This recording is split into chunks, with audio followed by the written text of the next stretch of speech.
Bonsoir tout le monde. Malheureusement, je vais vous parler en anglais parce que mon français est très daté et ça ne marche pas, c'est très rouillé.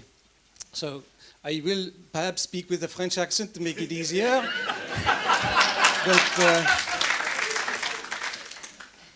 So I'm going to talk about making the World Wide Web worldwide. And what we do at the W3C and what we've done recently over perhaps the last year in particular. And that fits into three categories: language enablement, developer support, and author support. So we're going to start out with language enablement. So this is understanding where the gaps are for users of the web. So one of the things that we developed this year is the language matrix. And across the top we have a bunch of features, typographic features that you might expect to be supported. And down here a list of languages. And in the middle, we have colored squares. And if you have a dark green square, it means you're okay. There's no problem for that particular feature. But if it's light green, then there's problems for advanced applications like magazines and things like that. If it's orange, then regular web users are going to have problems representing their language. If it's red, you're really going to have problems even representing that language at all on the web.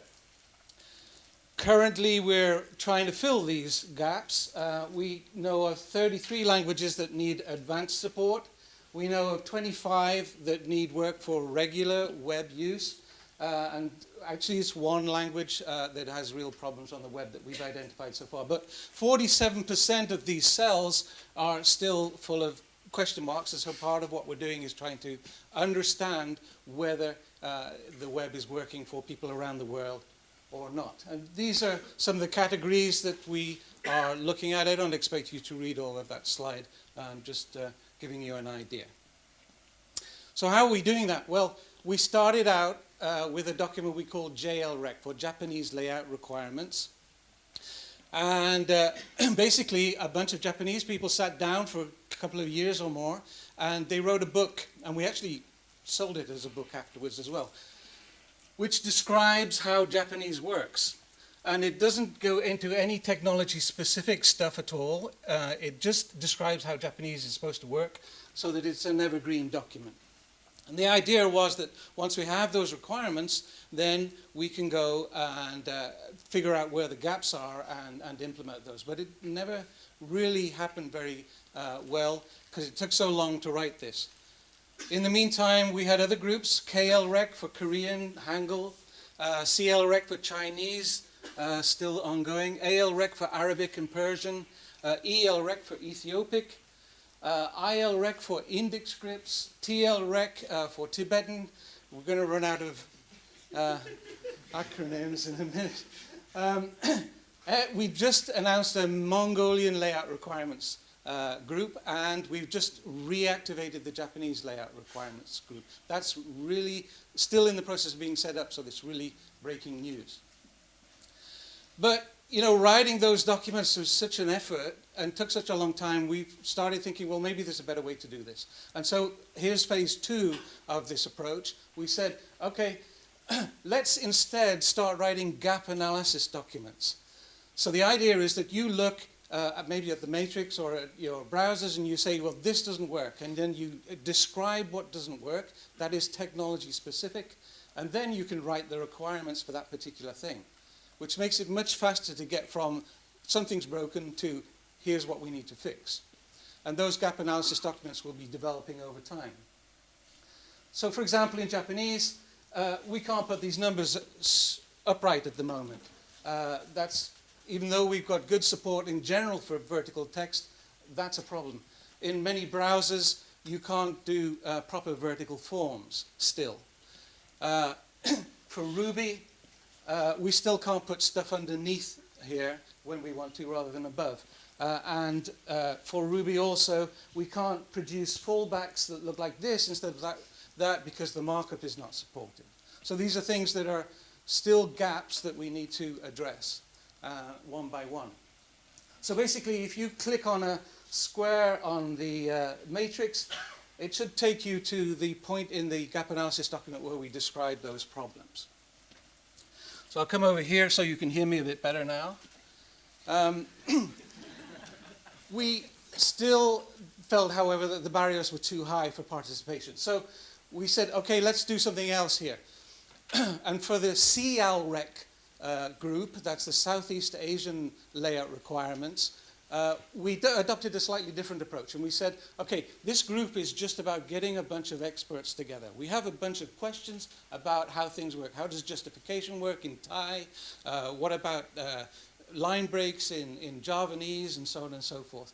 And so we started putting out questions on a GitHub issue list about how those things work. And we were gathering the experts together, and they were providing useful answers to us. So the participation barriers here are very, very, very low. You can just follow the work, you can add the occasional comment, or if you want to, you can get more involved and you can say, well, let's start writing a gap analysis document. At the moment I'm doing that. I'm gathering the information from the discussions. We have a Khmer gap analysis, Lao gap analysis, and Javanese script analysis documents. People who participate in those groups get notifications, 1 email per day maximum, where they find notifications about any changes for their particular repository, the one that they're interested in, whether it's Korean or whether it's Southeast Asian. Where they also, because we found a way of labeling HTML and CSS's issues, they get information when there's something related to Southeast Asian languages that is changing in those working groups as well. We have an issue tracker. I don't expect you to just read this. These are just pictures. But the layout tracker enables us to look, for example, through filtering at what are the outstanding questions we have for Mongolian at the moment. And those are the ones there which I just filtered the page for. How do you find the requirements information that we have? We have an index, text layout index. So it's a document, and this is a very small section, so it fits on the slide. It shows you where to find requirements for Chinese, Japanese in this case. It points you to these dynamic lists that we have. You have links to specs, links to tests, and so on and so forth. We have a type samples repo where people can upload examples of typography in the wild that we can then use for examples or to educate people, and so on and so forth. So language enablement. Language matrix, expert networks, gap analysis, layout requirements, text layout, and tracker and tool notifications. Next. Developer support. So this is about building standards and applications that support a global web.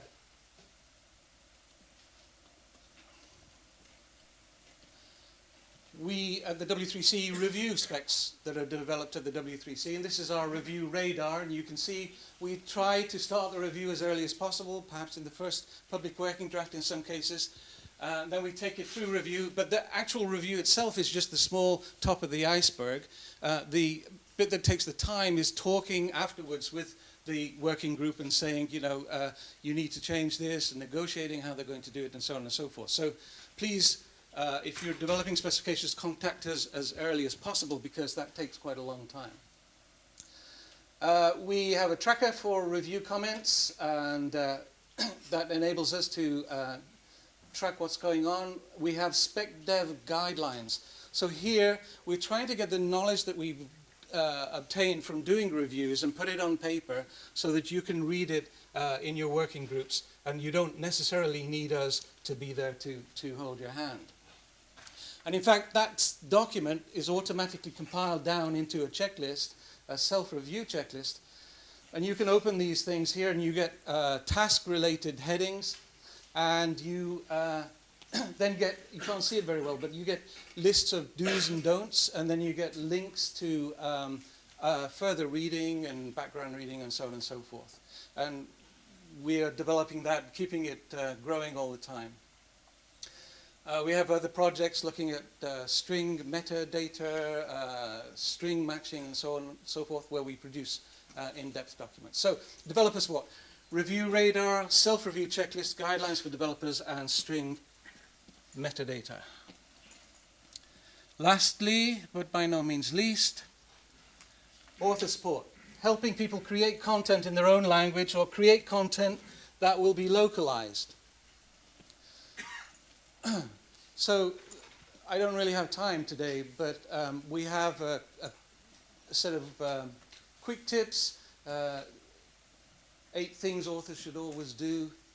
Use UTF-8, use the lang attribute in the HTML tag, separate presentation and semantics, check your examples and images work around the world, make sure your forms support local formats, simple, concise text when you write it, localized pages should use links on every page and in the language of the page that you're going to. And for right-to-left pages, use the dir attribute at the top of the page, and then use it every time you change direction. We have lots of stuff about how you do those things in more detail. Lots of articles. Here you see the headings only, so this list goes way down below the floor here in terms of the number of articles that we have. Here's an example how to do vertical text in Chinese, Japanese, Korean, and Mongolian. It tells you how to do things. It also lists what works and what doesn't work in browsers, and gives you some workarounds in some cases. It gives you test files that you can run on your browser to see whether your browser works or not, and so on and so forth. What's this one about? Oh yeah, we have tests as well. So we develop tests as part of the internationalization working group. Some of those are exploratory tests, and that's one of the reasons we have our own test suite. But also we have our own test suite because we build it into our educational materials. We do, however, try to port all of our tests that are relevant to the web platforms test that you heard about a little earlier. And not only do we have tests, but we have pages that show the results of those tests for major browsers, which you can go and look at. And in fact, you can submit tests using this framework that we have, test results, and we can put them up on that page there. We also have a techniques index for people writing HTML and CSS, very similar to the one that you saw before for spec writers, with task-based headings, so how to do things, do's and don'ts, and references.